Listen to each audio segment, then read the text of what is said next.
어떻게 복종하던 한국 따위가 미국을 굴복시킨 거야? 백악관의 급기 문서 한 장이 보고되자 트럼프는 한국에 밤새 사과를 하며 한국의 고개를 숙이는 굴욕적인 항복 선언을 했습니다. 한국은 지난 10년간 강력한 비밀 무기들을 독자 개발하며 국방력을 키워왔고 1천조가 넘는 국방비를 자랑하는 미국조차 쩔쩔매는 판도로 완전히 뒤집자 충격을 받은 미 사령관은 주도권을 되찾기 위해 터무니없는 방위비 90조 원을 요구하며 주한미국 3만 명을 철수카드로 한국을 압박했습니다. 하지만 이미 전세를 뒤집은 한국은 그 비열한 협박을 침묵으로 무시하며 오히려 미국의 숨통을 조여갔습니다. 어떻게 한국 따위가 미국의 숨통을 쥘 수 있게 되는거?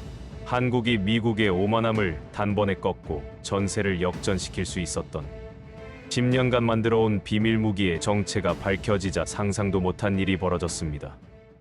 안녕하세요. 저는 서진혁이라고 합니다. 대한민국 방위사업청 산하 국방기술품질원에서 22년간 무기체계 시험평가를 총괄해 온 수석 엔지니어입니다. 22년 동안 전 세계 방산 현장을 누비며 미국과 유럽의 최신 무기체계를 직접 만져보고 평가해왔지만 2024년 가을 경남 사천의 한 시험장에서 제 눈앞에 펼쳐진 한국의 실체는 평생의 상식을 송두리째 뒤흔들어 버렸습니다. 이 이야기를 제대로 이해하시려면 먼저 제가 어떤 사람이었는지부터 아셔야 합니다. 저는 솔직히 한국 방산에 대한 자부심이 거의 없었던 사람이었습니다. 1990년대 후반 처음 이 업계에 들어왔을 때 한국의 무기 개발 현장은 처참했습니다.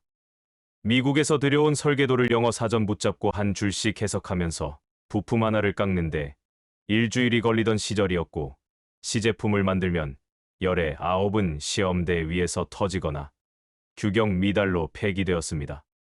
2008년 아부다비 방산 전시회에서 한국 업체가 자주포 시연을 했을 때 옆에 서 있던 독일 엔지니어가 동료에게 한국이 대포도 만드냐며 피식 웃던 표정을 저는 아직도 기억합니다. 돌이켜보면 저 자신도 한국의 가능성을 의심하고 있었다는 점에서 그 독일인과 크게 다르지 않았습니다. 그런 체념 속에서도 현장은 멈추지 않았습니다. 2014년경 창원의 한 방산 공장에서 신형 장갑차 시제품을 평가하러 갔을 때 저를 맞이한 건 전혀 다른 풍경이었습니다. 외국어로 빼곡하던 설계 도면이 전부 한글로 바뀌어 있었고 공장 구석에 먼지를 뒤집어 쓰고 방치되던 외국산 공작기계 대신 국산 정밀 선반이 줄지어 돌아가고 있었습니다. 하지만 저는 여전히 반신반의했습니다. 겉모습이 바뀐 것과 실제 성능이 세계 수준에 도달한 것은 완전히 별개의 문제니까요. 2024년 9월 저는 사천의 비공개 시험장으로 출장 명령을 받았습니다. 보안 등급이 평소보다 2단계 높았고 시험장 반경 5km 이내에 민간인 출입이 전면 통제되어 있었습니다. 브리핑실 스크린에 뜬 프로젝트명을 보는 순간 심장이 한 박자 멈추는 느낌을 받았습니다. 한국이 이걸 정말 완성했다면 동북아시아의 군사 질서 자체를 뒤흔드는 존재가 됩니다.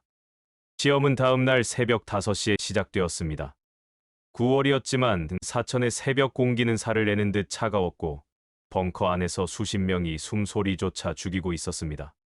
발사 버튼이 눌리고 굉음과 함께 화염이 치솟았습니다. 데이터가 실시간으로 쏟아져 들어왔고 첫 번째 수치가 뜨는 순간 제 손이 멈췄습니다. 계측 장비 오류를 의심해 보정값을 다시 확인했지만 오류가 아니었습니다. 수치가 모니터를 채워갈수록 22년간 쌓아온 제 기준치들이 하나씩 박살나고 있었습니다. 하지만 그날 사천에서 제 상식을 깨부순 그것은 한국이 10년간 숨겨온 것들의 극히 일부에 불과했습니다. 그 시험장 데이터가 워싱턴에 보고된 직후 트럼프 대통령이 참모진을 긴급 소집한 진짜 이유는 그날 시험한 무기 때문이 아니었습니다. 워싱턴을 얼어붙게 만든 것은 그 무기 뒤에 숨겨져 있던 훨씬 더 거대하고 치명적인 무언가였습니다.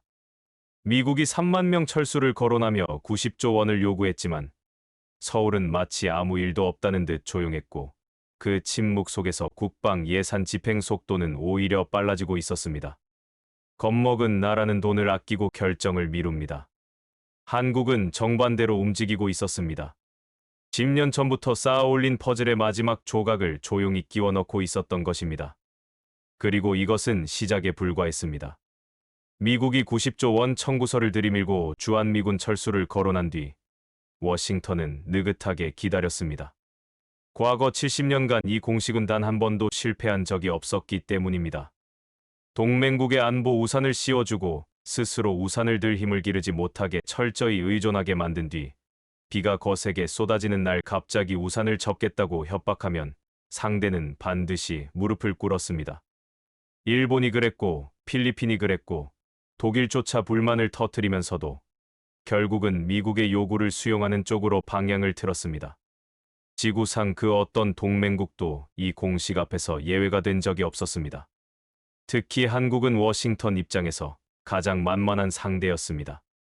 휴전선 바로 아래에 5천만 명이 살고 있고 머리 위에는 언제 터질지 모르는 핵을 가진 나라가 붙어 있으며 주변에는 호시탐탐 기회를 노리는 거대한 강대국들이 둘러싸고 있는 지정학적 구조에서 미군 철수라는 카드는 한국에게 사형 선고나 다름없을 거라고 워싱턴은 굳게 믿었습니다. 저 역시 그 판단에 반박할 근거가 없었습니다. 아니, 솔직히 말하면 반박할 생각 자체가 없었습니다. 22년간 이 업계에서 일하면서 미국 없이 한국이 독자적으로 안보를 유지할 수 있다는 가능성을 진지하게 검토해 본 적이 단 한 번도 없었으니까요. 그런데 서울의 침묵이 2주를 넘기고 한 달을 넘기면서 저는 업무상 접하게 되는 데이터에서 점점 더 이상한 흐름을 감지하기 시작했습니다. 사천 시험장 이후 저에게 주어진 새로운 업무가 있었습니다. 미국 측 기술정보 장교 예방한 이후 양측 간 기술 데이터 교차 검증 실무가 갑자기 늘어났고 그 과정에서 저는 평소에는 접근할 수 없었던 한국 국방 연구개발 투자의 전체 흐름도를 처음으로 볼 수 있게 되었습니다. 그리고 그 흐름도를 펼쳐보는 순간 저는 제가 22년간 나무만 보고 숲을 완전히 놓치고 있었다는 사실을 깨달았습니다. 한국의 국방 예산 60조 원. 이 숫자를 저는 그동안 단순한 총액으로만 인식하고 있었습니다. 하지만 그 60조 원의 세부 집행 내역을 연도별로 추적해보니 소름이 돋는 패턴이 드러났습니다. 2015년부터 2024년까지 지난 10년 동안 독자 무기체계 연구개발에 투입된 비중이 해마다 단 한 번의 꺾임도 없이 일관되게 상승 곡선을 그리고 있었던 것입니다. 이것은 어떤 외부 압박에 대한 즉흥적 반응이 아니었습니다. 누군가 아주 오래 전부터 설계한 흐름이었고 미국의 우산이 사라질 그날을 대비해 완전히 다른 지붕을 짓고 있었다는 뜻이었습니다. 제가 더 놀란 것은 그 돈의 종착지였습니다. 당연히 미국의 거대 방산 업체들로 흘러갔을 거라 예상했던 자금이 전혀 다른 곳을 향하고 있었습니다. 독자 유도, 무기체계 개발과 레이더, 기술 연구와 전술 통신 시스템 구축. 한국은 남의 무기를 사오는데 돈을 쓰는 것이 아니라 백지 상태에서 스스로 무기를 설계하고 만드는데 천문학적인 예산을 쏟아붓고 있었습니다. 60조 원이 얼마나 무서운 돈인지 감이 안 오실 수 있습니다. 캐나다의 1년 전체 국방 예산이 약 50조 원이고 매일같이 실전을 치르는 이스라엘의 1년 국방 예산이 약 25조 원입니다. 한국은 캐나다보다 많고 이스라엘의 2배가 넘는 금액을 매년 조용히 국방에 부어넣고 있었던 것입니다. 저는 그 데이터를 보면서 사천 시험장에서 느꼈던 전율이 다시 등줄기를 타고 올라오는 것을 느꼈습니다. 사천에서 본 그 무기는 이 거대한 설계의 결과물 중 하나에 불과했던 것입니다. 10년간 60조 원씩 쏟아부은 그 막대한 투자가 만들어낸 결과물들이 한두 개가 아니라는 뜻이었습니다. 저는 연구개발 항목 목록을 하나씩 열어보기 시작했습니다. 그리고 첫 번째 항목의 실전 배치 현황과 성능 수치를 확인하는 순간 의자 등받이에 털썩 기대며 마른 침을 삼킬 수밖에 없었습니다. 그것은 한국이 미국 몰래 10년간 만들어 온 강철 지붕의 첫 번째 기둥이었습니다. 그리고 이 첫 번째 기둥만으로도 워싱턴의 70년짜리 공식에 치명적인 균열을 낼 수 있는 수준이었습니다. 하지만 진짜 충격은 이 뒤에 기다리고 있었습니다. 첫 번째 기둥이 드러났을 때 저는 이것이 끝이라고 생각했습니다. 그것만으로도 충분히 경악스러웠으니까요. 그런데 목록을 더 내려갈수록 기둥이 2개, 3개, 4개로 늘어났고 그 기둥들이 하나로 연결되었을 때 완성되는 구조물의 정체는 제가 상상했던 것과는 차원이 달랐습니다. 첫 번째 기둥의 이름은 한국형 자주포였습니다. 자주포라는 것은 스스로 달리는 거대한 대포입니다. 트럭에 매달아 끌고 다니는 낡은 대포가 아니라 전차처럼 자기 힘으로 무한궤도를 굴리며 험지를 돌파하고 그 위에서 집채만 한 포탄을 쏟아내는 전장의 핵심 화력입니다. 전차 부대가 적진을 향해 돌격할 때 그 뒤에서 비처럼 포탄을 퍼부어 적의 방어선을 초토화시키는 역할을 하는 무기이기 때문에 현대 지상전에서 자주포 없는 전투란 사실상 불가능합니다. 저는 한국형 자주포의 존재 자체는 이미 알고 있었습니다. 시험평가 업무를 하면서 수차례 접해본 장비였으니까요. 하지만 제가 그동안 본 것은 국내 배치용 성능 데이터뿐이었고 이 무기가 국제시장에서 어떤 위치에 있는지는 한 번도 살펴본 적이 없었습니다.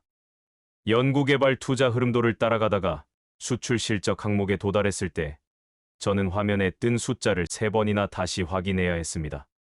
전 세계 자주포 수출 시장에서 한국형 자주포가 차지하는 비중이 50%를 넘어가고 있었습니다.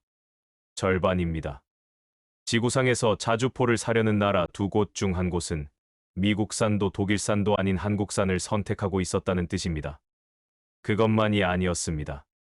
유럽 나토의 핵심 동맹국이자 러시아 접경의 최전방 국가인 폴란드가 한국과 맺은 계약의 규모는 한국형 전차 980대와 자주포 672문이었고 계약 금액만 20조 원에 달하는 초대형 거래였습니다. 저는 이 숫자를 보면서 한 가지가 도저히 이해되지 않았습니다. 폴란드는 왜 미국과 유럽의 거대 방산업체들을 놔두고 지구 반대편의 한국을 선택한 것인지 조사를 더 파고들자 답이 나왔습니다. 2022년 러시아의 우크라이나 침공 직후 다급해진 폴란드가 미국 측에 긴급 무기 도입을 요청했을 때 돌아온 답변은 주문이 밀려 최소 8년 뒤에나 납품이 가능하다는 것이었습니다. 당장 내일 포탄이 떨어질 수도 있는 상황에서 8년 뒤에 배달되는 무기가 무슨 소용이겠습니까? 바로 그 절박한 순간에 한국이 나타나서 2년 안에 납품하겠다고 했고 실제로 약속한 날짜에 전차를 배에 실어보냈습니다. 미국과 유럽의 방산업체들이 뒤통수를 강하게 얻어맞은 순간이었습니다. 한국이 철옹성 같던 유럽 무기 시장을 뚫은 무기는 3가지였습니다. 실전 검증된 품질과 공장 노동자들이 밤을 새워서라도 지켜내는 납기 준수 능력 그리고 가장 치명적인 것은 기술 이전이었습니다. 미국이나 독일은 무기를 팔면서 핵심 기술은 절대 넘겨주지 않습니다. 영원히 을의 위치에 묶어두기 위해서입니다. 그런데 한국은 폴란드 현지에 직접 공장을 짓고 폴란드 기술자들이 스스로 전차를 만들 수 있도록 기술을 통째로 전수하겠다고 제안했습니다. 이것은 단순한 장사가 아니라 20년, 30년짜리 안보 동맹을 맺어버리는 전략이었습니다. 무기를 수입하는 나라의 군사 시스템과 작전 교리가 전부 한국 방식으로 재편되기 때문입니다. 저는 수출 실적 목록을 더 내려갔습니다. 폴란드만이 아니었습니다. 한국산 경공격기가 말레이시아와 필리핀의 하늘을 날고 있었고 중동과 동남아시아 곳곳에서 한국산 함정과 장갑차가 운용되고 있었습니다. 연간 방산 수출 총액은 170억 달러. 우리 돈으로 23조 원이 넘는 규모였습니다. 나토 회원국인 노르웨이의 1년 전체 국방 예산이 약 100억 달러라는 점을 감안하면 한국은 무기를 팔아서만 노르웨이 국방 예산의 거의 2배를 벌어들이고 있었던 것입니다. 평생 남의 무기에 의존하며 떨던 나라가 세계 4위의 무기 수출국이 되어 있었습니다. 이 숫자들이 의미하는 바를 저는 천천히 되씹었습니다. 한국산 무기를 쓰는 나라가 늘어날수록 그 나라들의 부품 교체와 시스템 업그레이드는 전부 한국을 거쳐야 합니다. 한국은 미국도 모르는 사이에 자신들만의 안보 네트워크를 전 세계로 조용히 확장하고 있었던 것입니다. 주한미군이 빠지면 한국이 고립될 거라는 워싱턴의 전제 자체가 이미 현실과 동떨어진 착각이었습니다. 하지만 이 모든 것은 아직 서문에 불과했습니다. 자주포와 전차와 전투기는 눈에 보이는 쇠덩어리입니다. 한국이 10년간 진짜로 공들여 만든 것은 쇠덩어리가 아니었습니다. 눈에 보이지 않는 것이었고 그것이 드러나는 순간 워싱턴의 90조 원짜리 협박장은 종이, 쪼가리로 전락하게 됩니다. 저는 목록의 다음 항목을 클릭했습니다. 그리고 화면에 뜬 내용을 읽는 순간 자주포와 전차 따위는 머릿속에서 완전히 지워졌습니다. 눈에 보이지 않는 것의 이름은 독자 전술 데이터 링크 시스템이었습니다. 이것이 무엇인지 이해하려면 현대전의 본질을 먼저 알아야 합니다. 오늘날의 전쟁은 총알과 포탄으로 승패가 갈리지 않습니다. 하늘을 나는 전투기와 바다를 가르는 군함과 땅을 달리는 전차, 그리고 후방의 지휘소가 0.1초 만에 하나의 몸처럼 연결되어 적의 위치와 움직임을 실시간으로 공유하는 네트워크, 그 신경망을 누가 장악하느냐가 전쟁의 승패를 결정합니다. 총알은 한 명을 죽이지만 네트워크는 전쟁 전체를 지배합니다. 이 분야를 미국이 수십 년간 독점해 온 데는 이유가 있었습니다. 미국의 전술 데이터 링크에 연결된 동맹국들은 미군의 시스템 없이는 독자적인 작전 수행이 사실상 불가능합니다. 전투기가 적기를 탐지하고 미사일의 유도 경로를 계산하고 아군 함정의 표적 좌표를 전송하는 그 모든 과정이 미국이 깔아놓은 네트워크 위에서 돌아가기 때문입니다. 미국이 스위치를 꺼버리면 동맹국의 군대는 순식간에 눈과 귀가 멀어버립니다. 이것이 워싱턴이 동맹국들의 목줄을 쥐고 흔들어 온 가장 강력하고 은밀한 통제 수단이었고 90조 원 협박의 진짜 배경이기도 했습니다. 미군이 철수하면 네트워크도 함께 사라지고 한국군은 눈뜬 장님이 될 것이라는 확신이 워싱턴에는 뿌리 깊게 박혀 있었습니다. 그런데 한국이 그 거대한 미국산 네트워크에서 벗어나 자신들만의 독자적인 신경망을 완성해버렸습니다. 저는 이 체계의 존재를 서류상으로는 알고 있었지만 그것이 실제로 어느 수준까지 도달했는지는 파악하지 못하고 있었습니다. 연구개발 흐름도에 첨부된 실전 테스트 결과를 열었을 때 저는 숫자를 2번 읽고도 믿기 어려웠습니다. 아군 자산간 데이터 전송 지연 시간이 0.3초 이내였고 동시 연결 가능한 플랫폼 수가 수백 개의 단위를 넘어서고 있었습니다. 이 수치가 의미하는 것은 명확했습니다. 한국군은 이제 미국의 네트워크가 없어도 단독으로 합동작전을 수행할 수 있는 눈과 귀와 뇌를 갖추었다는 뜻이었습니다. 미군이 내일 당장 한반도에서 철수해도 한국군의 전투기와 함정과 지상부대는 자체 신경망으로 연결된 채 움직일 수 있습니다. 주한미군 철수 카드가 작동하지 않을 수 있다는 가능성을 저는 그 순간 처음으로 진지하게 받아들였습니다. 워싱턴이 70년간 동맹국들의 목을 조여온 가장 치명적인 수단이 한국 앞에서는 더 이상 먹히지 않게 된 것입니다. 하지만 저를 진짜로 의자에서 일어나지 못하게 만든 것은 그 다음 항목이었습니다. 한국형 장거리 지대공 요격 체계. 대기권 밖에서 날아오는 적의 탄도, 미사일을 하늘 꼭대기에서 격추하는 방패입니다. 미국은 한국이 이 분야에서 자국의 체계에 전적으로 의존할 수밖에 없다고 확신하고 있었습니다. 북한의 미사일 위협이 존재하는 한 한국은 미국의 미사일 방어, 우산 아래에서 절대 벗어날 수 없다는 것이 워싱턴의 철석 같은 믿음이었습니다. 그런데 시험 데이터를 열자 요격 성공률이 제가 알고 있던 어떤 체계와도 비교할 수 없는 수준으로 찍혀 있었습니다. 고도 50km 이상에서의 다중 표적 동시 요격 시험에서 기록된 명중률과 반응 시간은 제가 미국 측 체계 평가 자료에서 봐왔던 수치에 필적하거나 일부 항목에서는 오히려 능가하고 있었습니다. 저는 데이터 출처를 의심하며 시험 조건과 환경 변수를 처음부터 다시 검토했습니다. 하지만 수치는 변하지 않았습니다. 이 체계의 개발 과정에 대해 나중에 알게 된 이야기가 있습니다. 초기 개발 단계에서 수없이 실패를 거듭했고 시제품이 시험대에서 폭발하는 일이 반복되었다고 합니다.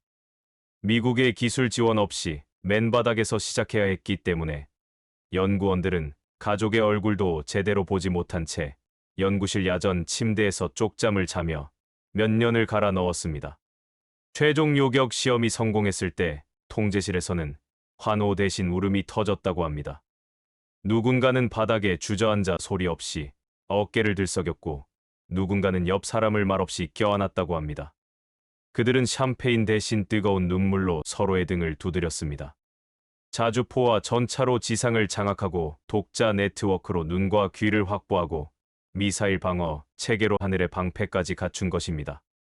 미군이 빠져도 한국은 스스로 싸울 수 있는 완전한 전투 체계를 이미 손에 쥐고 있었습니다. 90조 원을 내라며 으름장을 놓던 워싱턴의 협박은 이 사실 하나만으로도 종이 위의 허세로 전락할 수 있었습니다. 그런데 저는 목록의 맨 아래에서 마지막 폴더 하나를 발견했습니다. 그때까지 제가 확인한 것들은 전부 군사 무기 체계의 영역이었습니다.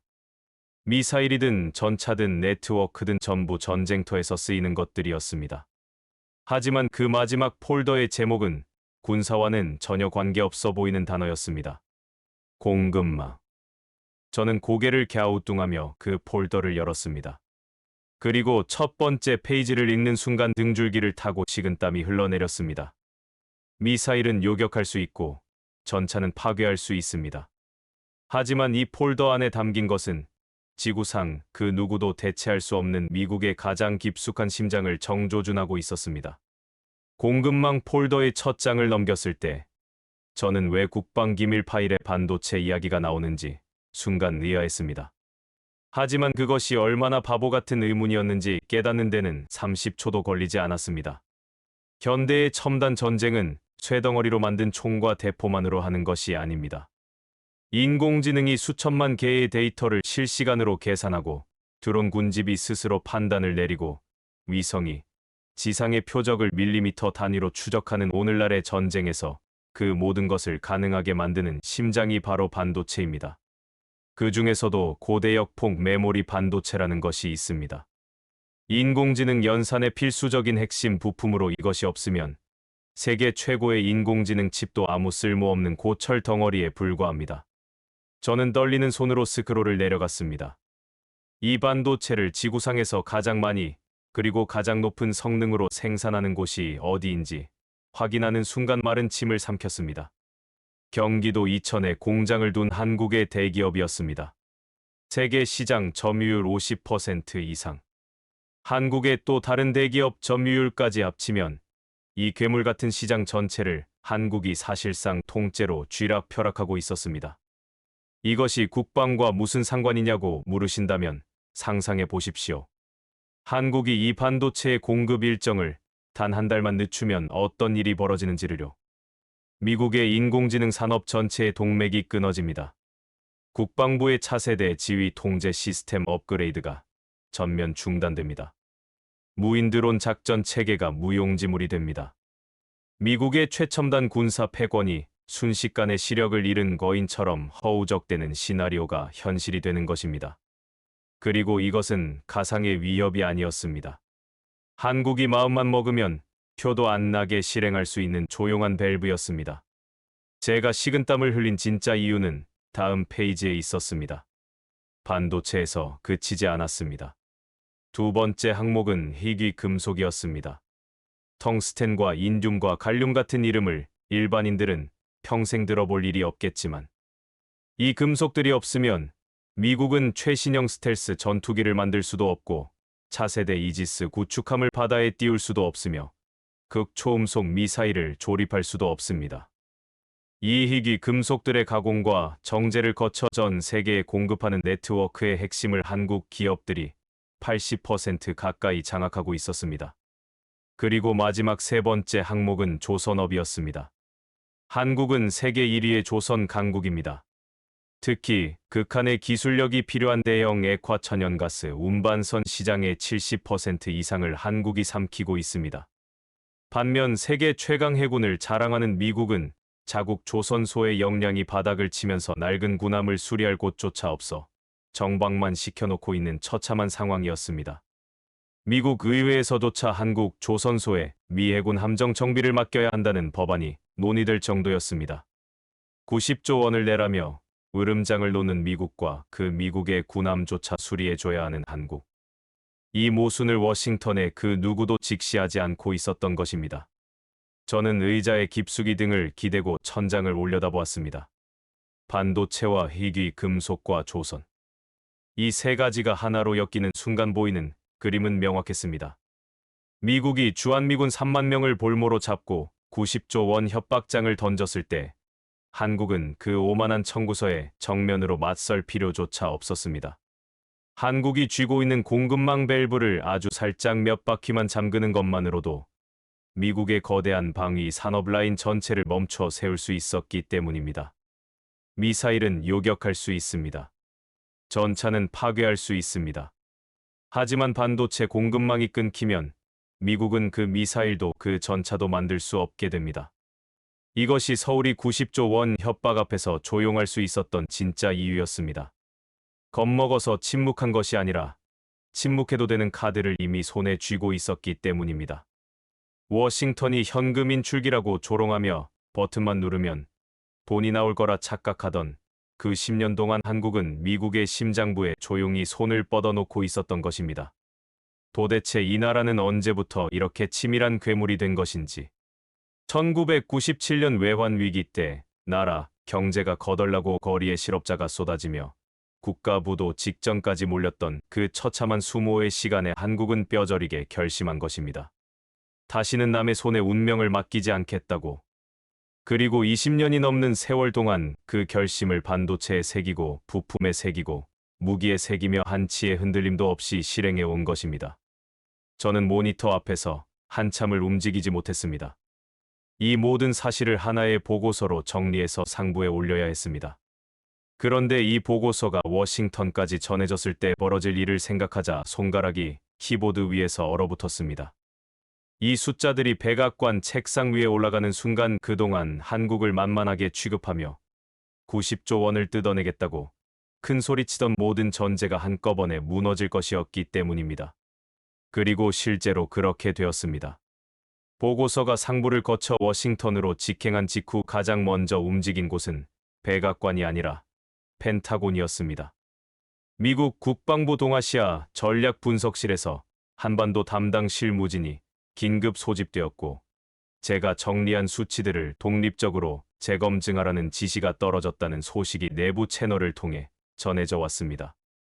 워싱턴은 이 숫자들이 과장이거나 오류이기를 간절히 바라고 있었던 것입니다. 그런데 여기서 흥미로운 일이 벌어졌습니다. 재검증 지시를 받은 미국 측 분석관들의 첫 반응이 한국에 대한 경계가 아니라 노골적인 비웃음이었다는 것입니다.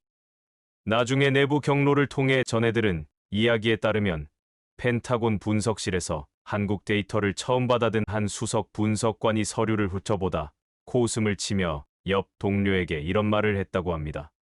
이건 검증할 가치도 없다고. 한국이 자기네 무기 성능을 부풀려서 보고한 게 분명하니 원본 데이터만 까보면 바로 들통날 거라고.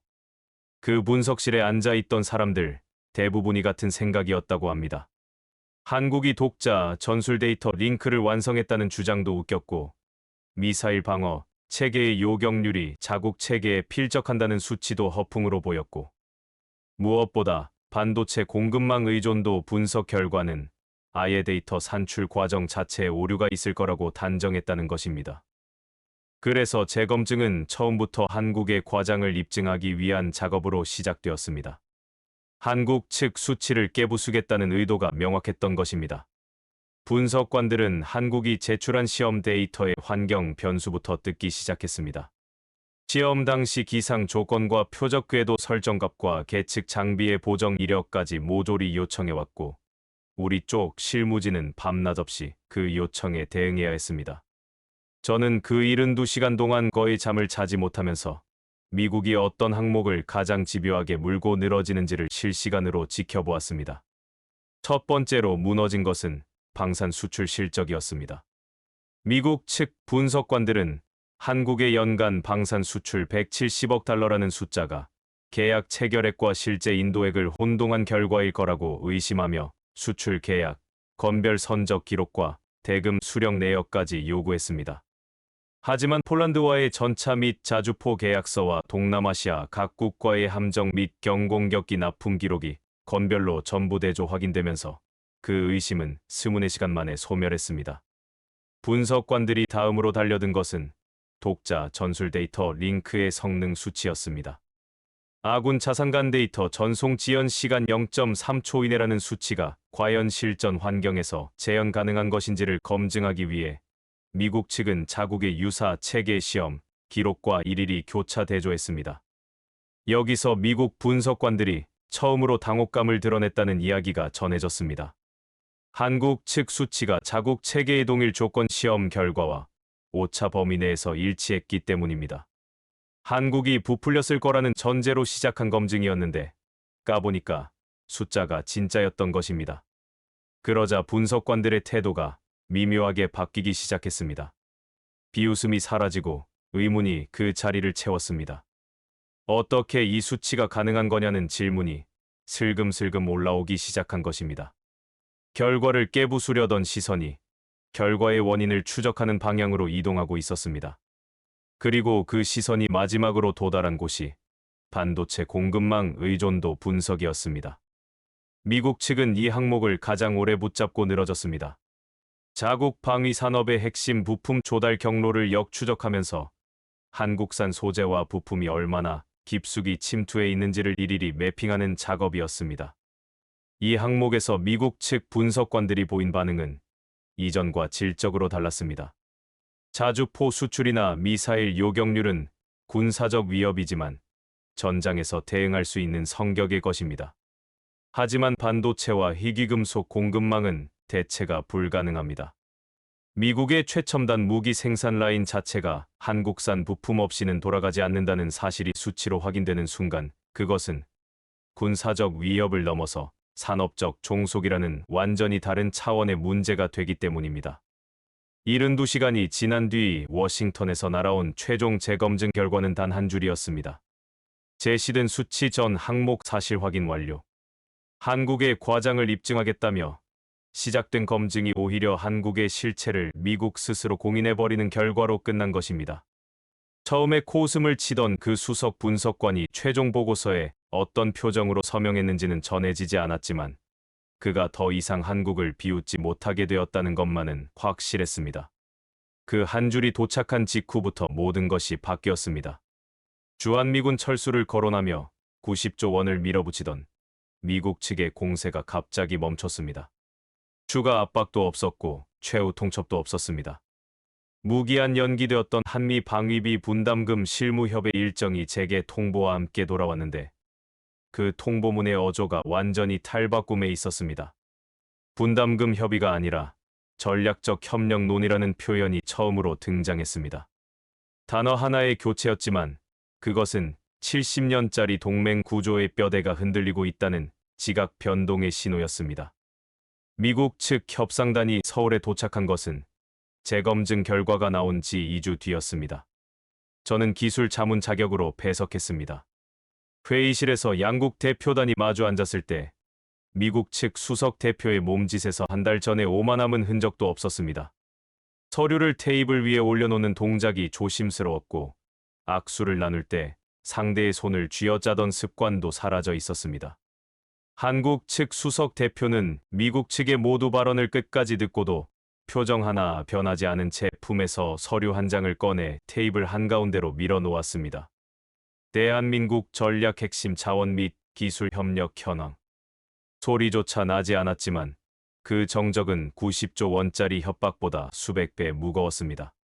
협상은 이틀에 걸쳐 진행되었고 결과는 처음 미국이 요구했던 방향과 정반대로 귀결되었습니다. 90조 원 청구서는 사실상 철회되었고 그 자리를 한국의 반도체 및 방산 기술에 대한 우선 접근권을 보장하는 양의 각서가 대신했습니다. 70년 동안 한 번도 바뀐 적 없던 보호자와 피보호자의 수직 구조가 그 회의실 안에서 완전히 무너졌습니다. 한국이 갑의 자리에 앉아 미국의 제안을 검토하고 조건을 수정하는 장면은 이 동맹의 역사에서 전례가 없는 것이었습니다. 마지막 날 양측 수석 대표가 악수를 나누며 협상이 타결되었을 때 저는 회의실 구석에서 그 장면을 조용히 지켜보고 있었습니다. 90조 원짜리 협박장이 기술 파트너십 양의 각서로 바뀌는데 걸린 시간은 고작 몇 주였지만 그 몇 주를 만든 것은 10년 넘게 공장에서 쇠가루를 마시며 한글로 도면을 그려온 사람들의 시간이었습니다. 저는 그 악수를 보면서 이 이야기가 여기서 끝이 아니라는 것을 직감했습니다. 워싱턴이 무릎을 꿇었다는 소식은 빠르게 퍼져나갔습니다. 그리고 그 소식에 가장 먼저 반응한 것은 한국을 축하하는 우호국들이 아니었습니다. 한국의 부상을 가장 불쾌하게 받아들인 쪽에서 노골적인 움직임이 시작되었습니다. 한국의 방산 수출을 정면으로 견제하겠다고 나선 한 나라가 있었는데 그 나라는 자신들의 전통적인 무기 시장에 한국이 침투한 것을 국가적 모욕으로 간주하며 공개적인 도발을 걸어왔습니다. 그 도발이 얼마나 처참한 자충수로 돌아갔는지를 세계는 곧 목격하게 됩니다. 워싱턴이 무릎을 꿇었다는 소식은 국제 방산 업계에 들불처럼 번졌습니다. 그리고 그 소식에 가장 격렬하게 반응한 곳은 뜻밖에도 유럽이었습니다. 특히 전통적인 무기 수출 강국으로서의 자존심이 하늘을 찌르던 한 서유럽 국가의 방산 업계가 한국의 부상을 국가적 모욕으로 받아들이며 노골적인 견제에 나섰습니다. 그 나라의 대형 방산 기업 최고 경영자가 유럽 방산 포럼 기조 연설에서 한국산 무기의 품질을 공개적으로 의심하는 발언을 했습니다. 가격이 싸면 이유가 있는 법이라며 한국의 방산 수출 성장이 저가 덤핑에 의한 일시적 거품이라고 단정했고 청중석에서는 동조하는 웃음이 터져 나왔습니다. 유럽 방산업계의 주류 시각이 그대로 드러난 순간이었습니다. 한국이 자주포와 전차를 아무리 많이 팔아봤자 핵심 기술력에서는 유럽의 발끝에도 미치지 못한다는 뿌리 깊은 확신이 그 웃음 속에 담겨 있었습니다. 그런데 바로 그 포럼이 열린 같은 주에 북유럽의 한 나토 회원국이 차세대 자주포 도입 사업의 최종 후보를 발표했습니다. 후보는 두 곳이었습니다. 유럽 전통 강자인 그 서유럽 국가의 대형 방산 기업과 한국의 방산 기업. 유럽 측은 당연히 자국 업체가 선정될 것으로 확신했습니다. 같은 나토 동맹국끼리의 거래이고 유럽산 무기 체계와의 호환성도 유리하며 무엇보다 수십 년간 쌓아온 유럽 방산의 브랜드 파워가 있었으니까요. 한국은 들러리에 불과하다는 것이 업계의 중론이었습니다. 그런데 평가 과정에서 예상치 못한 일이 벌어졌습니다. 그 북유럽 국가의 국방부가 양측의 동일 조건의 실사격, 비교 시험을 요구한 것입니다. 전 시장의 화려한 브로셔가 아니라 실제 포탄을 쏘고 실제 기동을 하며 성능을 직접 비교하겠다는 뜻이었습니다. 유럽 측은 흔쾌히 응했습니다. 실전 시험이야말로 자국 기술의 우월함을 증명할 최고의 무대라고 판단했을 것입니다. 시험은 스칸디나비아 반도의 한 군사 훈련장에서 영하 15도의 혹한 속에 진행되었습니다. 양측 자주포가 나란히 배치되고 동일한 표적에 대해 동일한 사격 시퀀스를 수행하는 방식이었습니다. 결과가 나왔을 때 현장에 있던 그 북유럽 국가의 군 관계자들 사이에서 술렁임이 번졌습니다.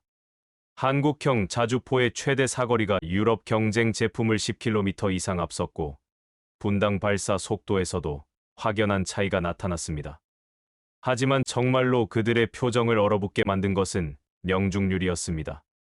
40km 거리에서의 원형 공산오차 즉 포탄이 목표 지점으로부터 벗어나는 평균 거리가 한국 측 장비에서 기록한 수치는 유럽 측이 공인한 자사 제품의 카탈로그 스펙보다도 낮았습니다. 카탈로그 스펙이라는 것은 제조사가 가장 이상적인 조건에서 뽑아낸 최고 성능치입니다. 그런데 한국 자주포가 영하 15도의 실전 환경에서 그 이상적 수치를 가볍게 밑돈 것입니다. 현장의 유럽 측 기술 참관단은 즉각 계측 장비의 오류를 제기했습니다. 혹한 환경에서 레이더 추적 장치가 오작동했을 가능성이 있다며 재측정을 요구했습니다. 시험은 다시 진행되었습니다. 계측 장비를 교체하고 별도의 광학 추적 시스템까지 병행 가동한 상태에서 동일한 사격을 반복했습니다. 두 번째 결과가 나왔을 때 유럽 측 기술 참관단의 수석 엔지니어는 자리에서 일어나 밖으로 나갔다고 합니다. 수치가 첫 번째와 거의 동일했기 때문입니다. 오류가 아니었습니다. 계측 장비의 문제가 아니라 한국 자주포의 실제 성능이 그 숫자 그대로였던 것입니다.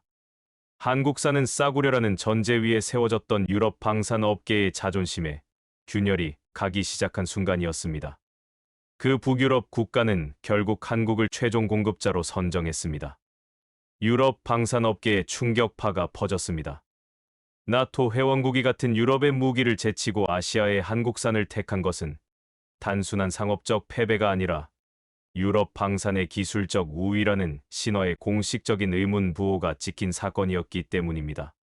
포럼에서 한국을 비웃던 그 대형 방산 기업의 주가가 선정 발표 당일 급락했고, 업계 전문 매체들은 일제히 유럽 방산이 한국에 왕좌를 내줄 것인가라는 제목의 분석 기사를 쏟아냈습니다. 불과 몇 주 전까지 한국을 저가 덤핑 업체 취급하던 같은 매체들이었습니다. 하지만 유럽의 반응은 거기서 그치지 않았습니다. 비교 시험의 상세 결과가 나토 회원국들 사이에 공유되면서 한국 무기에 대한 관심의 성격 자체가 바뀌기 시작했습니다. 처음에는 가격 대비 성능이라는 경제적 관점에서 한국산을 바라보던 시선이 도대체 어떻게 이런 성능이 가능한 것인가라는 기술적 경외로 이동하고 있었습니다. 특히 영하 15도 환경에서의 명중률 데이터는 유럽 군사기술연구 기관들 사이에서 집중 분석 대상이 되었습니다. 혹한 환경은 포신의 열팽창 계수와 화약의 연소 효율과 전자 장비의 오작동률이 동시에 변수로 작용하는 극한 조건인데, 한국 자주포가 그 조건에서 상온 시험에 준하는 정밀도를 유지했다는 것은 단순히 좋은 대포를 만들었다는 차원이 아니라 소재 과학과 정밀 가공 기술과 전자 제어 시스템이 총체적으로 세계 최고 수준에 도달했다는 증거였기 때문입니다. 나토 소속의 한 군사 기술 평가 기관이 한국 방산 기술에 대한 별도의 심층 보고서를 작성하기 시작했다는 소식이 들려왔습니다. 과거에 이런 보고서의 대상이 되었던 나라는 미국과 영국과 프랑스와 독일과 이스라엘 정도였습니다. 아시아 국가로서는 한국이 사실상 처음이었습니다. 보고서 작성을 위해 유럽 측 조사관들이 한국의 방산 공장과 연구소에 대한 현지 실사를 요청해왔고, 저는 그 실사 일정의 기술 지원을 맡게 되었습니다. 실사단이 창원의 방산 공장에 도착했을 때 그들의 표정에는 여전히 반신반의의 그림자가 남아 있었습니다. 수치는 인정했지만 그 수치를 만들어낸 현장의 실체를 직접 보기 전까지는 완전히 믿을 수 없다는 태도였습니다. 안전모를 쓰고 공장 내부로 들어서는 순간 그들의 발걸음이 느려졌습니다. 축구장 10개를 이어붙인 것보다 넓은 공간에 국산 정밀 선반이 줄지어 돌아가고 있었고 용접 불꽃이 쉼 없이 튀고 있었습니다. 하지만 그들이 발걸음을 멈춘 것은 공장의 규모 때문이 아니었습니다. 작업대 위에 펼쳐진 설계 도면에 외국어가 단 한 글자도 없었기 때문입니다. 전부 한글이었습니다. 조사단의 수석 평가관이 도면을 가리키며 통역에게 물었습니다. 이것이 전부 자체 설계냐고. 통역이 그렇다고 답하자 그는 아무 말 없이 도면을 한참 들여다보았습니다. 조사단은 공장의 품질 관리 시스템을 점검하면서 또 한 번 당혹감을 드러냈습니다. 포신 가공의 공차 허용 범위가 머리카락 굵기의 100분의 1 수준으로 관리되고 있었는데, 이 정밀도를 유지하기 위한 검사, 공정이 유럽의 어떤 방산 공장에서도 본 적 없는 수준으로 촘촘하게 설계되어 있었기 때문입니다. 수석 평가관이 공정 기록부를 넘기다가 특정 페이지에서 손가락을 멈추고 옆에 동료를 불렀습니다. 두 사람이 나란히 그 페이지를 들여다보며 한참을 작은 목소리로 의논하는 모습이 보였습니다. 나중에 통역을 통해 전해들은 바로는 그들이 놀란 것은 불량률이었습니다. 한국 공장의 부품 불량률이 유럽 업계 평균의 5분의 1 수준이었던 것입니다. 수석 평가관은 이 수치를 보고 처음에 기록 오류를 의심했다고 합니다. 표본 기간을 바꿔서 다시 확인해달라고 요청했고, 3년치 기록을 새로 뽑아 대조한 결과 수치는 일관되게 동일한 범위 안에 있었습니다. 오류가 아니라 실력이었던 것입니다. 실사단이 한국을 떠날 때 수석 평가관이 저에게 악수를 청하며 한마디를 남겼습니다. 우리가 잘못 알고 있었던 것이 많았다는 짧은 말이었는데, 그 한마디에는 유럽 방산업계가 수십 년간 견지해온 아시아에 대한 기술적 우월감이 무너지는 소리가 담겨 있었습니다. 한국을 저가 덤핑 업체로 치부하던 시선이 기술 혁신의 원천을 추적하는 시선으로 바뀌었고, 한국산 무기의 결과를 의심하던 단계에서 그 결과를 만들어낸 원인을 연구하는 단계로 유럽 전체에 관심이 이동하고 있었습니다. 이 소식이 다시 워싱턴에 전해졌을 때 미국이 받은 충격은 유럽의 그것과는 질이 달랐습니다. 유럽은 무기 시장에서 경쟁자를 만난 것이지만 미국은 동맹국의 이탈을 목격한 것이기 때문입니다. 나토 회원국들이 미국산 대신 한국산을 선택하기 시작했다는 것은 군사 표준과 작전 교리의 기준이 미국에서 한국으로 이동할 수 있다는 의미였고, 이것은 무기 판매 수익의 문제가 아니라 동맹 체계의 주도권이라는 훨씬 더 근본적인 문제였습니다. 트럼프 대통령에게 올라간 보고서에는 한국 방산 수출 확대가 미국의 나토 내 영향력에 미치는 잠재적 리스크라는 항목이 새로 추가되었다고 합니다. 불과 몇 달 전까지 현금 인출기 취급을 하던 나라가 이제 미국의 동맹 체계를 위협하는 변수로 격상된 것입니다. 하지만 유럽의 견제가 처참하게 실패하고 나토마저 한국을 주목하기 시작한 이 상황에서도 아직 드러나지 않은 것이 하나 있었습니다. 한국이 방산 수출과 반도체 공급망 너머에 숨겨둔 마지막 카드. 그 카드가 테이블 위로 올라오는 순간 미국뿐 아니라 한국을 얕보던 모든 나라들이 동시에 침묵하게 됩니다. 유럽이 흔들리고 나토가 한국을 주목하기 시작하자 가장 불편한 심기를 드러낸 곳은 예상 밖의 나라였습니다. 일본이었습니다. 아시아에서 유일하게 서방 선진 방산 클럽의 일원으로 대접받아왔던 일본은 한국의 방산 부상을 자국의 지위에 대한 직접적인 위협으로 받아들였습니다.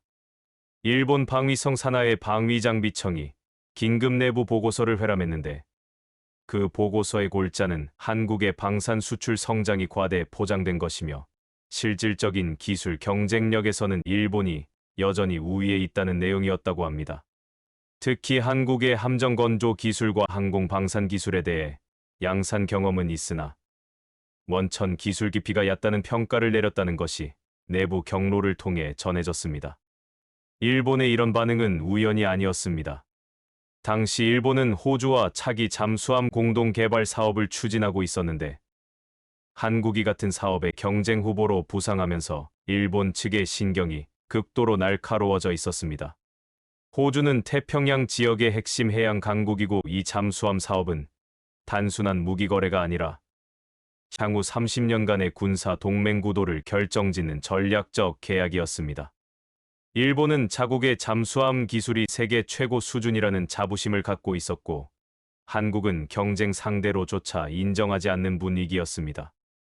호주 해군 관계자가 한국 측 제안서에 대해 긍정적인 코멘트를 했다는 소식이 전해졌을 때 일본 방위성 내부에서 실소가 터졌다는 이야기도 들렸습니다. 한국이 재래식 잠수함을 몇 척 만들어 본 경험이 있다는 것은 알지만 호주가 요구하는 수준의 대양 작전 능력을 갖춘 잠수함을 설계하고 건조할 역량은 한국에 없다고 확신하고 있었던 것입니다. 그런데 호주 국방부가 양국의 기술 제안서를 비교 평가하는 과정에서 예상치 못한 상황이 발생했습니다. 호주 측 평가단이 한국이 제출한 잠수함 설계안의 핵심 성능 수치를 보고 즉각 오류 검증을 요청한 것입니다. 문제가 된 항목은 잠수함의 수중 소음 수준이었습니다. 잠수함에게 소음은 곧 생존의 문제입니다. 소음이 크면 적에게 탐지되어 격침당하고 소음이 작으면 바다 속에서 유령처럼 움직일 수 있습니다. 한국 측이 제시한 수중 방사 소음 수치는 호주 평가단의 경험치를 크게 벗어나는 수준이었습니다. 쉽게 말해 너무 조용했습니다. 해당 톤수의 재래식 잠수함에서 이 정도의 저소음이 가능하다는 것은 호주 해군의 기존 데이터베이스에 전례가 없었습니다. 호주 측 수석 평가관은 한국이 시뮬레이션 수치와 실측 수치를 혼동했거나 측정 환경의 변수를 제대로 통제하지 못한 결과일 것이라고 판단하고 실측 데이터의 원본 로그와 측정 환경 상세 기록을 추가로 요청했습니다. 한국 측은 48시간 내에 요청된 모든 자료를 제출했습니다. 수중 음향 측정 시의 해수 온도와 염도와 해류, 속도와 배경, 소음 수준까지 전부 포함된 자료였습니다. 호주 평가단은 자국의 음향 분석 전문가를 투입하여 한국 측 데이터를 독립적으로 재분석했습니다. 이 재분석에 일주일이 걸렸습니다. 결과가 나왔을 때 호주 측 음향 전문가가 평가단장에게 보고한 내용은 단순했습니다. 한국 측 수치에 오류가 없으며 오히려 한국이 제출한 수치가 보수적으로 산출된 것일 가능성이 있다는 것이었습니다. 즉 실제 성능이 제출된 수치보다 더 좋을 수도 있다는 뜻이었습니다. 호주 평가단장은 이 보고를 받고 일본 측 제안서의 동일 항목을 다시 꺼내 나란히 비교했습니다. 일본 잠수함의 저소음 기술은 세계적으로 정평이 나 있었고 실제로 우수한 수치를 제시하고 있었지만 한국 측 수치와의 격차가 예상보다 작았습니다. 일부 주파수 대역에서는 한국 측이 앞서는 항목도 있었습니다. 이 비교 결과가 일본 측에 전해졌을 때의 반응은 격렬했습니다. 일본 방위장비청은 호주 측의 평가, 방법론 자체의 문제를 제기했습니다. 한국 측 데이터의 측정 환경이 실전 조건을 충분히 반영하지 못했을 가능성을 지적하며 동일 해역에서 양국 잠수함을 동시에 투입하는 병행 시험을 요구했습니다. 이 요구는 표면적으로는 공정한 비교를 위한 것이었지만 본질적으로는 한국의 수치가 진짜일 리 없다는 확신에서 비롯된 것이었습니다. 일본은 자국 잠수함이 실전 환경에서 직접 비교되면 한국과의 격차가 명확히 드러날 것이라고 믿었습니다. 호주는 이 제안을 수용했고 태평양의 한 해역에서 비공개 병행 시험이 진행되었습니다. 시험의 구체적인 수치는 제가 접근할 수 있는 보안 등급 밖의 영역이었지만 시험 후 호주 국방부가 발표한 공식 성명의 한 문장이 모든 것을 말해 주었습니다. 양국 후보 모두 호주 해군의 요구 사항을 충족하는 우수한 성능을 입증했다는 표현이었습니다. 겉보기에는 양측 모두를 존중하는 외교적 문장이었지만 이 한 문장의 의미를 일본 측은 즉각 알아차렸습니다. 한국이 일본과 동등하다는 공식적인 인정이 나온 것이기 때문입니다. 일본이 수십 년간 독보적이라고 자부해 온 잠수함 저소음 기술 분야에서 한국이 대등한 수준으로 올라왔다는 사실이 호주라는 제3국의 객관적 평가를 통해 확인된 순간이었습니다. 이 결과가 국제 방산업계에 알려지면서 한국에 대한 시선의 변화가 또 한 단계 진행되었습니다. 유럽에서는 지상 화력 분야의 경쟁력을 인정했고 이제 태평양에서는 해양 방산 분야에서도 한국이 세계 정상급이라는 것이 확인된 것입니다. 각국의 군사 전문 매체들이 쏟아내는 분석 기사의 초점이 눈에 띄게 달라지기 시작했습니다.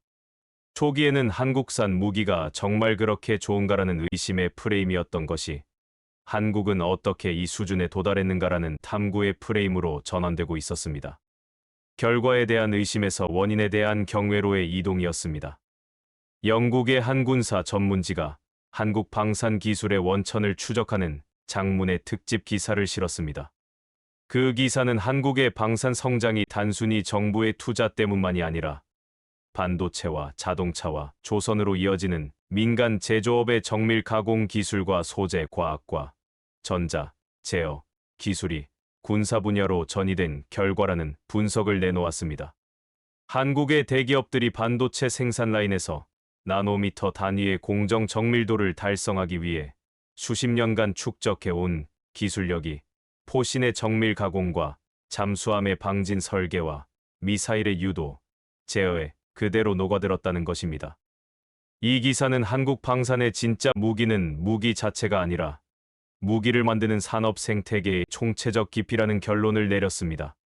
저는 그 기사를 읽으면서 오래전 기억 하나가 떠올랐습니다. 2008년 아부다비 전시회에서 한국이 대포도 만드냐며 피식 웃던 독일 엔지니어의 표정. 그리고 불과 몇 달 전 유럽 방산 포럼에서 한국을 저가 덤핑 업체로 조롱하던 서유럽 대형 방산 기업의 최고 경영자. 그 웃음과 조롱이 비교 시험의 숫자 앞에서 산산이 부서지고 재검증의 결과 앞에서 침묵으로 바뀌고 현장 실사의 증거 앞에서 경외로 전환되는 과정을 저는 22년 경력 중 가장 압축적인 몇 달 사이에 전부 목격했습니다. 하지만 이 모든 것이 밝혀진 뒤에도 아직 세상에 드러나지 않은 마지막 조각이 하나 남아 있었습니다. 방산 수출과 반도체 공급망과 조선업과 잠수함 기술까지 한국이 쥐고 있는 카드들이 하나씩 공개될 때마다 세계는 놀랐지만 그 카드들은 모두 이미 만들어져 있던 것들이었습니다. 한국이 지금 이 순간에도 만들고 있는 것, 아직 완성되지 않았기에 누구에게도 보여주지 않았던 것, 그것이 테이블 위로 올라오면 지금까지의 충격은 전부 서막에 불과했다는 것을 세계가 깨닫게 됩니다. 아직 완성되지 않았기에 누구에게도 보여주지 않았던 것. 그것의 정체를 제가 처음 접한 것은 호주 병행 시험이 끝난 직후 국방기술품질원으로 복귀했을 때였습니다. 상부에서 새로운 시험 평가 임무가 내려왔는데 프로젝트 코드명만 적혀 있을 뿐 구체적인 내용은 현장 브리핑에서 공개한다는 이례적인 통보였습니다. 장소는 충남 태안 인근의 비공개 시설이었고 보안 등급이 제 경력 전체를 통틀어 가장 높았습니다. 이동 경로마저 사전 지정되어 있었고 개인 통신 장비는 시설 외곽에서 전부 수거되었습니다. 브리핑실에 들어서서 스크린에 뜬 프로젝트 개요를 읽는 순간 저는 호흡이 멈추는 느낌을 받았습니다. 한국이 개발하고 있던 것은 무인 전투 체계의 통합 지휘 플랫폼이었습니다. 단순한 드론 한두 대를 원격 조종하는 수준이 아니었습니다. 수백 대의 무인 항공기와 무인 지상 차량과 무인 수상정이 하나의 인공지능 두뇌에 연결되어 인간의 개입 없이 스스로 임무를 분배하고 표적을 식별하고 대형을 재편하며 작전을 수행하는 체계였습니다. 현재 세계에서 이 수준의 무인 군집 전투 체계를 실전 배치 단계까지 끌어올린 나라는 없었습니다. 미국과 중국과 이스라엘이 각각 개발을 진행하고 있었지만 전부 시험 단계에 머물러 있었고 수백 대 규모의 이기종 무인 자산을 단일 인공지능으로 통합 지휘하는 것은 아직 어느 나라도 실증에 성공하지 못한 영역이었습니다. 저는 브리핑을 들으면서 솔직히 반신반의했습니다. 22년간 숱한 야심찬 프로젝트들이 시험대 위에서 좌절하는 것을 봐왔기 때문입니다. 특히 이 분야는 하드웨어보다 소프트웨어와 인공지능 알고리즘의 성숙도가 핵심인데 한국이 그 영역에서 미국과 중국을 앞서고 있다는 것은 제 상식으로는 받아들이기 어려웠습니다. 시험은 다음 날 새벽에 시작되었습니다. 태안 해안과 인접한 복합훈련장에서 공중과 지상과 해상의 무인 자산이 동시에 투입되는 통합 시나리오였습니다. 시험이 시작되고 통제실의 대형 스크린에 수백 개의 점이 동시에 움직이기 시작했을 때 저는 의자에서 몸을 앞으로 숙였습니다. 각각의 점은 하나의 무인 자산을 나타냈고 그 점들이 실시간으로 대형을 바꾸고 임무를 재분배하고 위협 요소를 회피하는 모습이 스크린 위에 그려졌습니다.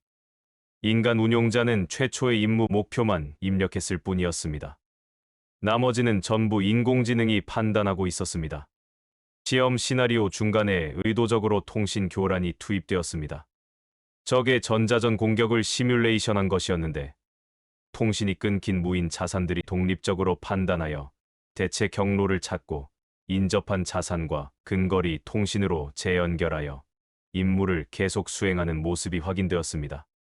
통신교란 투입 후 군집 대형이 재편성되기까지 걸린 시간은 4.7초였습니다. 저는 이 수치를 보고 계측 장비의 타임스탬프를 직접 확인했습니다. 4.7초라는 반응, 시간은 제가 알고 있는 어떤 나라에 공개된 무인 군집 시험 기록에서도 본 적이 없는 수치였기 때문입니다. 미국의 최신 무인 군집 시험에서 공개된 통신교란 후 재편성 시간이 대략 15초에서 20초 수준이었습니다. 한국의 체계가 그 3배에서 4배 빠른 속도로 반응한 것입니다. 저는 시험 감독관에게 계측 로그의 원본 출력을 요청했습니다. 혹시 시간 동기와 오류가 있었는지 확인하기 위해서였습니다. 원본 로그를 대조한 결과 오류는 없었습니다. 4.7초는 실측값이었습니다. 시험이 종료된 후 종합 데이터를 정리하면서 저는 한 가지 더 충격적인 항목을 발견했습니다. 무인 자산의 표적 식별 정확도였습니다. 아군과 적군과 민간 자산이 혼재된 복잡한 환경에서 인공지능이 표적을 분류한 정확도가 97.3%로 기록되어 있었습니다. 이 수치의 무게를 이해하시려면 현재 이 분야의 세계적 기준을 아셔야 합니다. 미국 국방부가 자국의 무인 체계 개발에 요구하는 목표 식별 정확도가 95% 수준입니다. 한국의 체계가 미국이 아직 목표로만 설정하고 있는 수치를 이미 넘어서고 있었던 것입니다. 이 시험 결과는 당연히 극비로 분류되었지만 방산업계의 특성상 무인 전투 체계 분야에서 한국이 획기적인 진전을 이루었다는 소문은 국제 방산 네트워크를 통해 서서히 흘러나갔습니다. 가장 민감하게 반응한 곳은 이스라엘이었습니다. 이스라엘은 무인기 기술의 원조격인 나라로서 수십 년간 이 분야의 절대 강자로 군림해 왔습니다. 이스라엘 방산업계의 한 고위 관계자가 국제 군사 학술 행사에서 한국의 무인 군집 기술에 대한 소문을 언급하며 회의적인 반응을 보였습니다. 한국이 개별 무인기를 잘 만드는 것은 인정하지만 수백 대의 규모의 군집 자율 전투를 인공지능으로 통합 지휘하는 것은 차원이 다른 문제이며 그 수준의 알고리즘을 한국이 독자적으로 개발했다는 것은 믿기 어렵다는 취지였습니다. 아마도 미국이나 이스라엘의 기술을 라이센스 받았거나 핵심 모듈을 수입해서 조합한 것일 거라는 추측도 덧붙였습니다. 이 발언이 한국 측에 전해졌을 때 한국 국방과학연구소는 이례적인 대응을 했습니다. 국제 공동 연구를 제안한 것입니다. 자국의 무인 군집 전투 알고리즘의 핵심 아키텍처를 학술 논문 형태로 공개하겠다는 제안이었는데 이것은 기술의 독자성을 증명하는 가장 확실한 방법이었습니다. 남의 기술을 가져다 쓴 것이라면 핵심 아키텍처를 공개할 수 없기 때문입니다. 이스라엘의 군사 인공지능 연구 기관이 이 제안을 받아들여 한국 측 알고리즘을 검토했고 그 결과는 이스라엘 측의 예상을 완전히 뒤엎었습니다. 한국 측 알고리즘은 미국이나 이스라엘의 기존 접근법과 근본적으로 다른 구조를 가지고 있었습니다. 미국과 이스라엘의 무인 군집 체계가 중앙 집중형 지휘 구조를 기반으로 하는 것과 달리 한국의 체계는 각 무인 자산이 독립적인 판단 능력을 갖추면서 동시에 전체 군집과 실시간으로 합의를 도출하는 분산형 합의 알고리즘을 적용하고 있었습니다. 이것이 통신 교란 시에도 4.7초 만에 대형을 재편성할 수 있었던 비밀이었습니다. 중앙 지휘 노드가 무력화되어도 개별 자산이 자율적으로 작전을 지속할 수 있는 구조였기 때문입니다. 이스라엘 측 검토 보고서에는 이 알고리즘이 독창적이며 현존하는 어떤 체계와도 유사성이 없다는 문장이 포함되어 있었다고 합니다. 한국이 남의 기술을 베꼈을 것이라는 의심이 공식적으로 부정된 순간이었습니다. 이스라엘 군사 인공지능 연구 기관장이 내부 회의에서 한국의 접근법이 우리가 10년간 풀지 못한 문제에 대한 해답을 포함하고 있다고 발언했다는 이야기가 나중에 전해졌습니다. 이 분야의 원조를 자처해온 이스라엘이 한국에게 배울 것이 있다고 인정한 것입니다. 이 소식이 다시 워싱턴에 전해졌을 때 트럼프 대통령에게 올라간 보고서에는 새로운 항목이 추가되었습니다. 한국의 무인 군집 전투 기술이 미국의 차세대 전장 지배 전략에 미치는 영향이라는 제목이었습니다. 미국 국방부는 차세대 전쟁의 핵심을 무인 자산의 대규모 군집 운용으로 설정하고 천문학적인 예산을 투입하고 있었는데 한국이 그 경쟁에서 미국보다 앞서 있을 가능성이 제기된 것입니다. 몇 달 전까지 한국에게 90조 원을 내라며 주한미군 철수를 위협하던 미국이 이제는 한국의 군사기술을 자국의 전략적 자산으로 확보해야 한다는 논의를 시작한 것이었습니다. 보호자가 피보호자에게 기술을 구하는 상황. 70년 동맹 역사에서 한 번도 없었던 역전이 벌어지고 있었습니다. 캐나다와 호주가 동시에 움직였습니다. 캐나다 국방부가 한국과의 무인 전투체계 공동연구양의 각서를 제안해왔고 호주는 잠수함 사업과 별도로 무인 해양 감시 체계 분야에서의 기술 협력을 타진해왔습니다. 불과 1년 전까지 한국의 방산 기술을 진지하게 검토한 적조차 없던 나라들이 번호표를 뽑고 줄을 서기 시작한 것입니다. 한편 한국을 얕보고 견제했던 쪽의 상황은 정반대로 흘러가고 있었습니다. 유럽 비교 시험에서 한국에 밀린 서유럽 대형 방산 기업의 최고 경영자가 실적 악화의 책임을 지고 사임했다는 뉴스가 떴습니다. 한국을 처가 덤핑 업체라고 비웃던 그 포럼 연설이 불과 몇 달 전이었습니다. 일본 역시 조용히 전략을 수정하고 있었습니다. 한국을 경쟁에서 밀어내겠다며 공격적으로 나섰던 호주 잠수함 사업에서 일본 측의 제한 조건이 대폭 수정되었다는 소식이 들려왔습니다. 기술 이전 범위를 확대하고 가격 조건을 낮추는 방향이었는데 이것은 한국의 존재를 의식하지 않고서는 나올 수 없는 변화였습니다. 한국을 경쟁 상대로 인정하지 않겠다던 일본이 한국의 존재 때문에 자국의 제한을 스스로 수정하는 상황. 인정하지 않는다는 말과 행동이 정반대로 가고 있었습니다.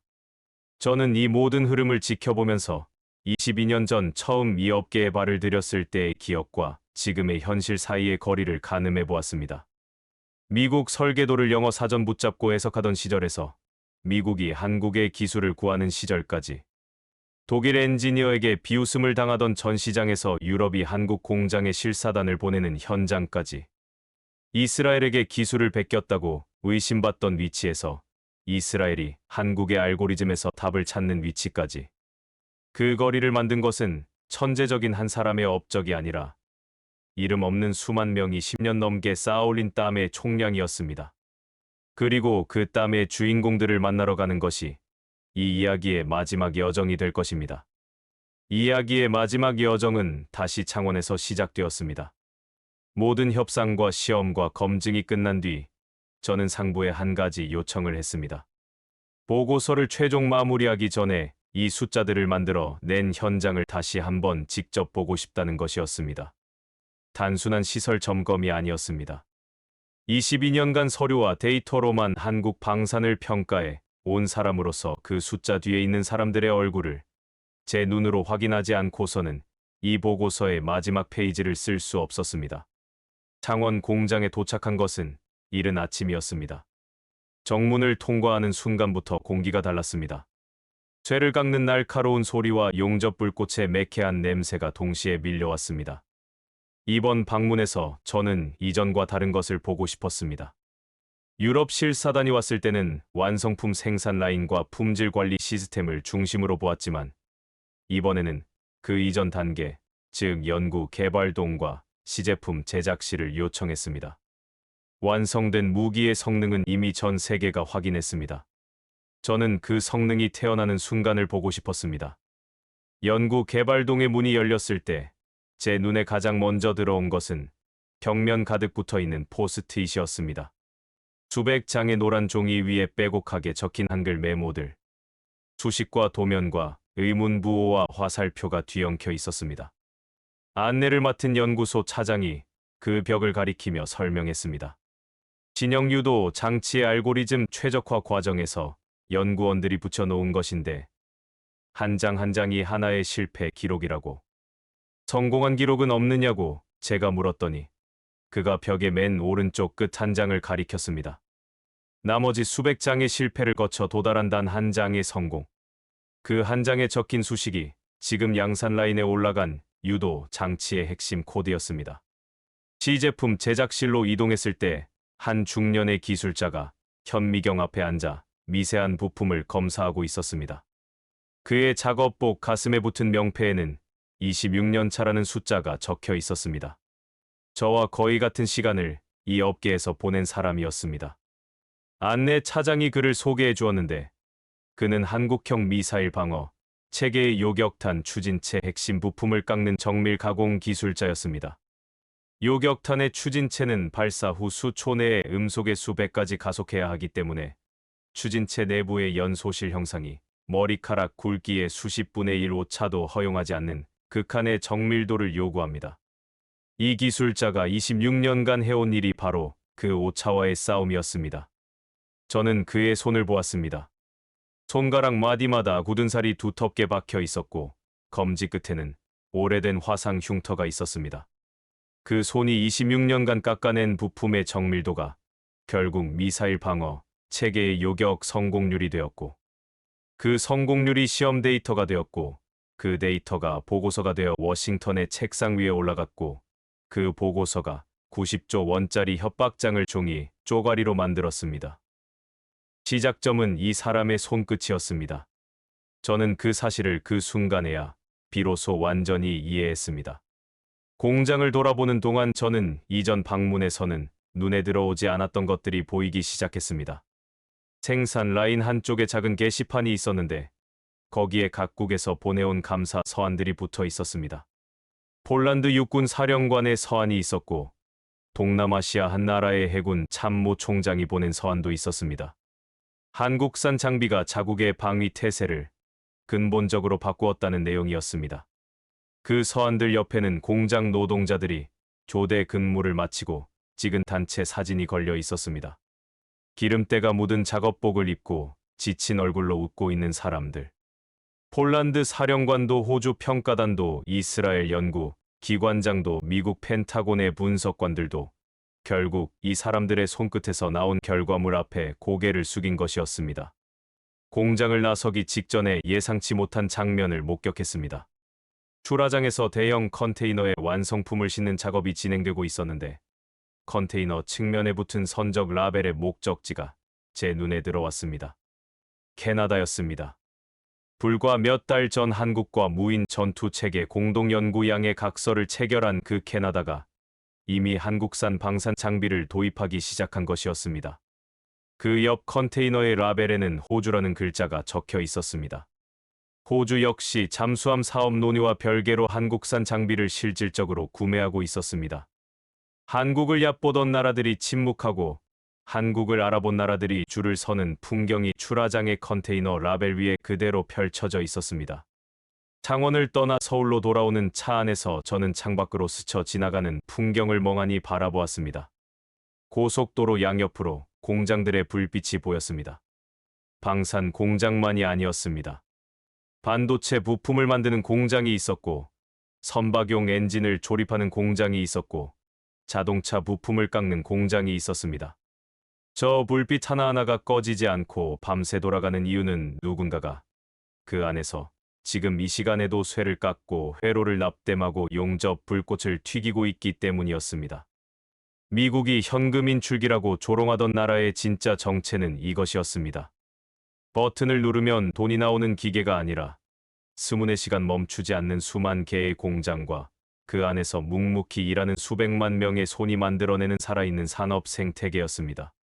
서울에 도착해서 보고서의 마지막 페이지를 쓰기 전에 저는 오래전 기억 하나를 떠올렸습니다. 1990년대 후반 처음 이 업계에 들어왔을 때 미국산 부품의 스펙 시트를 해석하지 못해 밤을 새우던 시절이 있었습니다. 그때 옆자리에 앉아있던 선배 기술자가 한마디를 했습니다. 지금은 읽는 게 전부지만 언젠가는 우리가 쓰는 날이 올 거라고. 저는 그 말을 감상적인 위로로 흘려들었습니다. 하지만 그 선배의 말이 예언이 되기까지 걸린 시간은 25년이었고 그 25년을 채운 것은 창원 공장에 굳은 살 박힌 손들과 연구소, 벽면의 수백 장의 실패 기록들과 시험장 새벽 공기 속에서 발사 버튼 위에 올려진 떨리는 손가락들이었습니다. 보고서의 마지막 문장을 타이핑했습니다. 대한민국의 국방기술력은 더 이상 특정 분야의 약진이 아니라 산업 생태계 전체의 총체적 역량이 군사 분야로 수렴한 결과이며 이 역량은 단기간에 모방하거나 추월할 수 있는 성격의 것이 아니다. 엔터키를 누르고 의자에 등을 기댔습니다. 이 보고서를 쓰기까지의 여정이 머릿속을 스쳤습니다. 사천 시험장에서 말이 안 되는 수치를 처음 보던 순간부터 워싱턴이 재검증을 요구하고 유럽이 비교, 시험을 하고 일본이 병행 시험을 요구하고 이스라엘이 알고리즘을 검토하기까지 한국의 숫자를 의심한 나라는 많았지만 그 의심을 끝까지 유지할 수 있었던 나라는 단 하나도 없었습니다. 숫자는 거짓말을 하지 않았고 숫자 뒤에 있는 사람들은 더더욱 거짓말을 하지 않았기 때문입니다. 이 나라가 완벽하지 않다는 것을 저는 압니다. 22년간 이 업계에서 일하면서 예산 낭비도 보았고 관료주의의 벽에 부딪혀 좌절하는 연구원들도 보았고 정치적 이해관계 때문에 뒤틀리는 사업들도 보았습니다. 낮은 출생률과 청년들의 좌절과 치열한 내부 갈등이 이 나라의 미래를 위협하고 있다는 것도 알고 있습니다. 하지만 저는 한 가지를 확신합니다. 1953년 잿더미 위에서 시작한 이 나라가 70년 만에 미국의 협박을 침묵으로 무시하고 유럽의 조롱을 숫자로 부수고 세계가 줄을 서서 기술을 구하는 나라가 될 수 있었던 것은 거창한 전략이나 천재적 지도자 한 명의 업적이 아니라 매일 아침 출근해서 묵묵히 자기 할당량을 채우는 이 나라의 평범한 사람들 때문이었다는 것을. 그 평범함이 10년 넘게 쌓이면 아무도 건드릴 수 없는 성벽이 됩니다. 67달러짜리 나라를 70년 만에 세계가 두려워하는 나라로 만든 것은 거친 손과 땀방울이었습니다. 독일 탄광에서 곡괭이를 휘두르던 광부들의 손, 사우디 폭염 속에서 건물을 올리던 건설 노동자들의 손, 거제 조선소의 새벽을 파란 불꽃으로 밝히던 용접공들의 손, 1997년 장롱 깊숙이 묻어둔 아이의 돌반지까지 꺼내놓던 어머니들의 손, 그리고 지금 이 순간에도 창원 공장에서 포신을 깎고 연구소에서 알고리즘을 짜고 시험장에서 발사 버튼 위에 손가락을 올리고 있는 사람들의 손. 그 손들이 만든 숫자 앞에서 세계는 의심하고 재검증하고 비교 시험을 하고 그리고 결국 인정할 수밖에 없었습니다. 묵묵히 조용히 그리고 결국 이 나라가 옳았습니다.